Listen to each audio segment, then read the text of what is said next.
is Anthony Liddiard. I'm the CEO of RMAL Hospitality. Thank you very much for joining us today, Anthony. Can you tell us a bit about Liddiard? Start again. Don't worry. It's all right. We can start again. I mean, by the way, look at me. Yeah. Yes, right. yeah. So let's start again. Right. RMAL. Okay. Right. Okay then. Yeah. Okay. Good afternoon. Good afternoon. My name is Anthony Liddiard and I'm the CEO of RMAL Hospitality. We're here on the second day of AHIC. What brings you here today?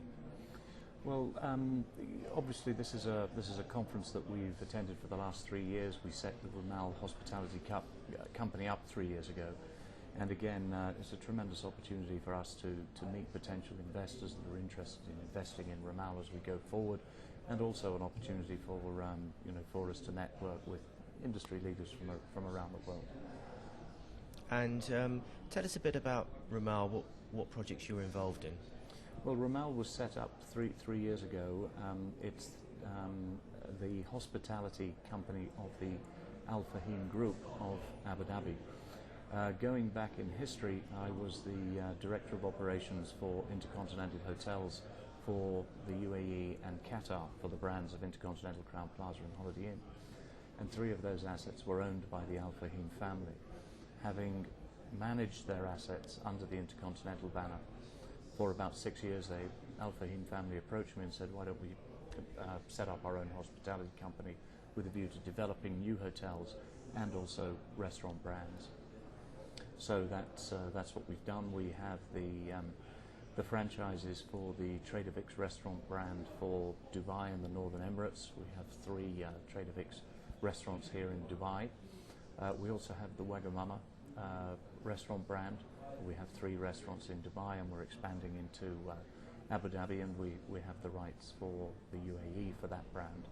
And another exciting brand which we just opened 18 months ago called Frankie's, which is a joint venture with Frankie Dettori, the jockey, and the famous chef Marco Pierre White. We've opened one of those restaurants in Dubai, which has proved to be very successful, and we're opening a second one in our first hotel, which we're opening in Abu Dhabi later on this year.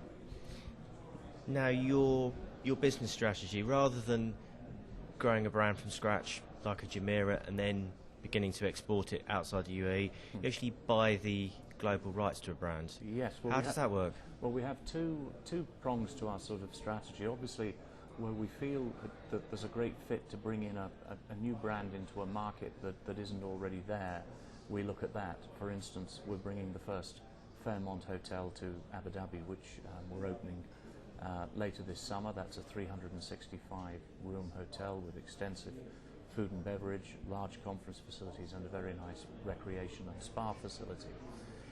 In Dubai, RMAL Hospitality are involved in the Dubai Pearl project, where RMAL is the hospitality element of that entity.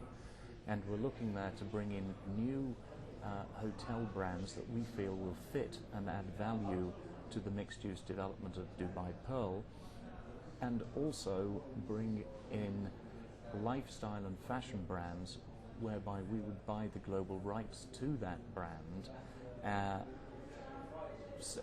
started off in the Dubai Pearl, and then take the brand out around the world on a global basis.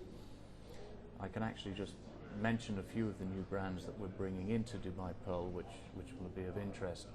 We've just signed a management contract with Baccarat, which is a very high-end 5-star deluxe hotel chain developed by the Starwood Group, and this will be the first Baccarat hotel of its kind to open, certainly within the Middle East. That will open in Dubai Pearl.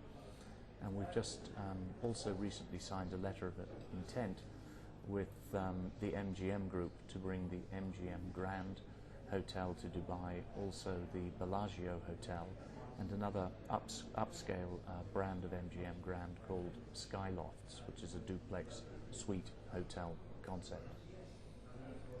Now, Abu Dhabi is a destination, very exciting now, just a few months away now to the Grand Prix. What is it about the area that's everyone's talking about it? It's got the X factor, if you like. Yes, well, I mean, obviously the Al Fahim family are based in Abu Dhabi, and we can see the potential and a good fit with what the other Al Fahim businesses are doing to open a flagship hotel in Abu Dhabi. Abu Dhabi again has great potential going forward for the advent of new brands and new hotels. There's a tremendous amount of business activity that's taking place in Abu Dhabi, as you know, with all kinds of mega projects which are under construction. One of which, as you referred to earlier on, is Formula One. They're going to have the first Formula One race in the UAE in Abu Dhabi. They're building a world-class track for that, and indeed our hotel will be open to for that event. And we're also, the location of the hotel is in a new part of Abu Dhabi, which is about 22 kilometres away from the centre of Abu Dhabi on the Corniche, near the sort of entrance to Abu Dhabi, if you like, the gateway to Abu Dhabi, where it's been. Okay, Anthony. Downturn as well. A lot of people in the industry panicking almost too much. But when there's a downturn, there's also an upturn. How do you see the market, and how are you preparing for the upturn? We're absolutely confident about the upturn, and also, as I was saying, with the properties that we're developing in Dubai at the moment, we start pouring concrete on about the 15th of May, and these hotels will come into fruition, all the new brands that I mentioned, around about 2013. And we believe that, having done the due diligence on all of these new brands, that by that time Dubai will be absolutely ready for a new advance of exciting new brands that are going to add value to the city and indeed to Dubai Pearl. And we're very confident that the timing, in our case, 4 years down the line, couldn't really be better. And very positive that we're going to come through this current sort of economic crisis in 2 or 3 years' time. Okay, Anthony, thank you very much for joining us on Breaking Travel News. You're most welcome. Thank you very much.